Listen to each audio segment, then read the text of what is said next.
Hi all my gardening friends, I'm Lark, and I'd like you to walk with me through my fall cottage garden.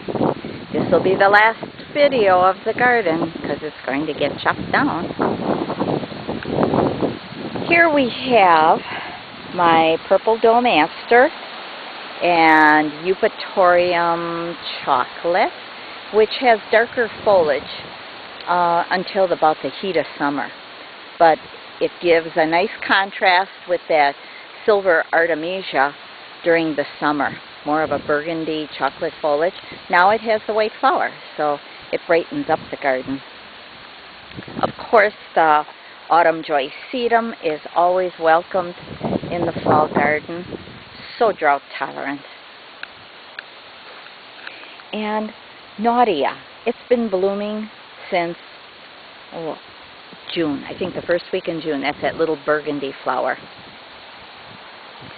Also, the fleece flower, or persicaria, that's been blooming for a long time too.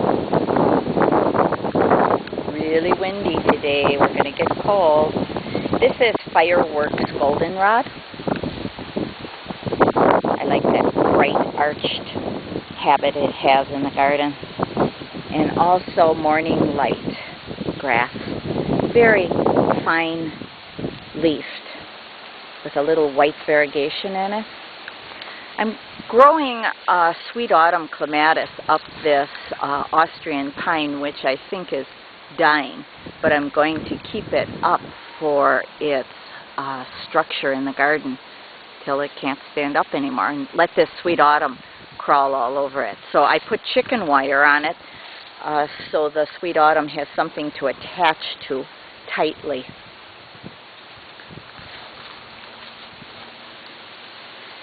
And then Elma Pachki aster, hot pink.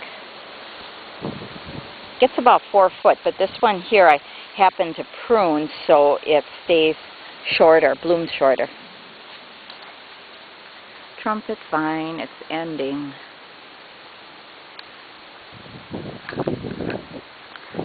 This side of the garden is very, very dry. I don't have any soaking hoses over here. This grass is one of my favorites. It's young clump, and I've taken off of it, and it's a little blue stem. And I love the burgundy or pink cast it has to its ends of its stems, its flowers, I guess. It looks pretty with the autumn joy.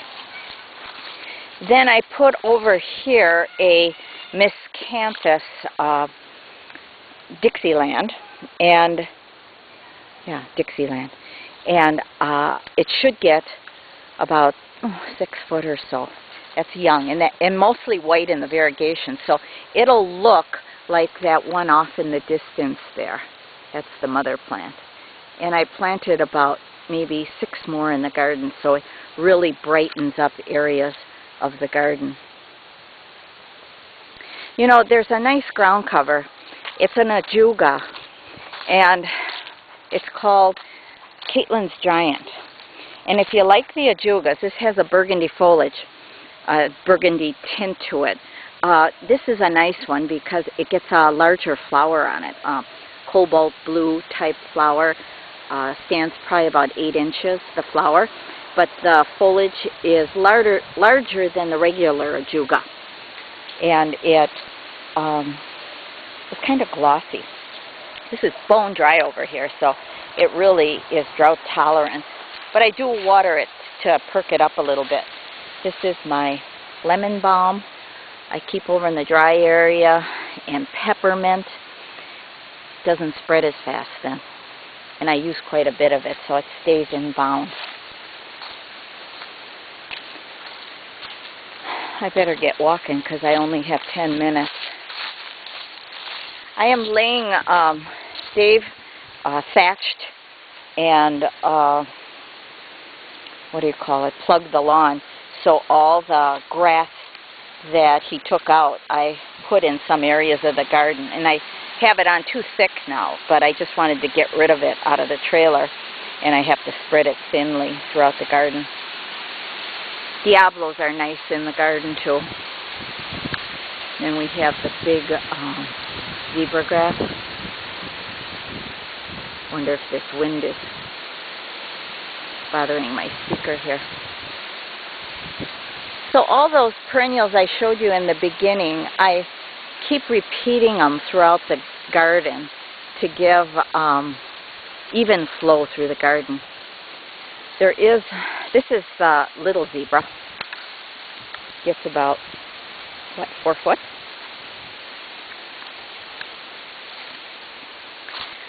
We had a hard freeze. We were down to about 28 degrees. So all the annuals, like the castor bean, got hit. This is a really nice, let's see if I can get in here, aster called Lady in Black. And I put it close to the edges of the garden because the flower is so delicate. It's a light pink white with a burgundy center, and the bees love it. But it adds texture and form to the garden. Really pretty. Garlic chives have to be dead-headed one of these days before they reseed all over. Burgundy pygmy barberries add color now that most of the flowers are gone. Smoke tree. More of the fireworks goldenrod and Dixieland. There is another goldenrod I use for height, and it's right there.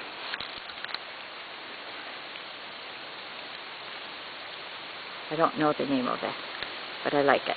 It adds that gold throughout the garden farther up. Then I use quite a few kales too. I planted probably about 45 of them.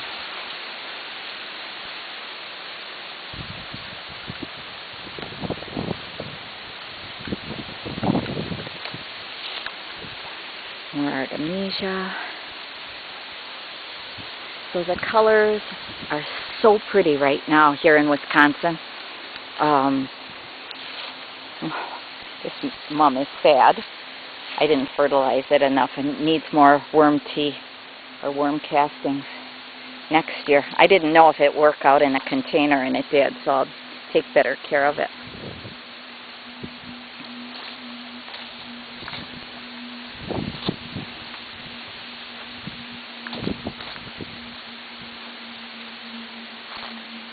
Even the seed heads of the black-eyed Susan look pretty against the gold of the goldenrod.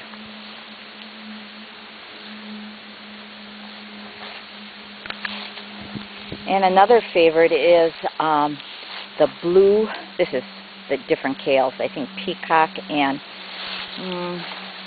Naomi with some blue limegrass. But I like the limegrass in the garden too, but I put it in pots. I like the blue-green foliage, and I put it in a pot so it doesn't spread all over. Blue fescues look pretty. And then we have ground cover lamb's ear, which very seldom blooms for me. And I like the foliage color.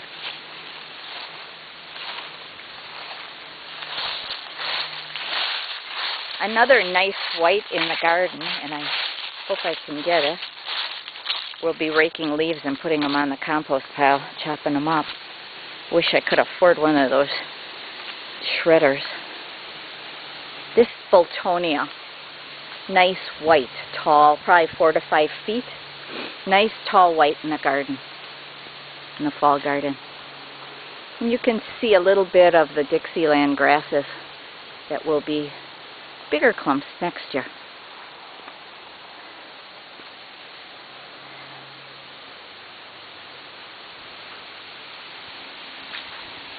Oh, look at that Joe Pye back there. That is going to go to seed all over.